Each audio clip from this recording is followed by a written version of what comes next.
Welcome to Trimpro's video on how to sharpen your trimmer's blade. After cleaning it, secure the blade with a clamping device and make sure you wear protective gear. You could use an abrasive roll-on disc, 60 grit, on a die grinder.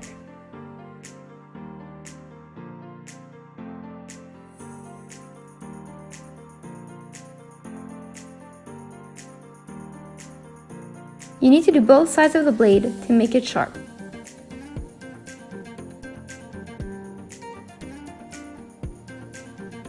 You could also use a regular drill. You will need to pass a few more times with your drill as it turns slower.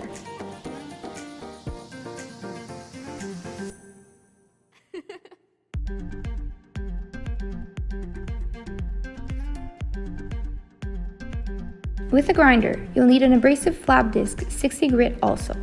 Make sure you run it steady to avoid damaging your blade. If you use a sharpening stone, which is the easiest way, be careful not to cut yourself.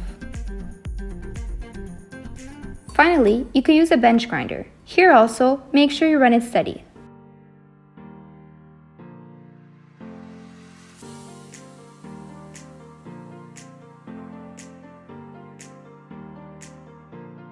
If you have any questions, you could reach us at these addresses.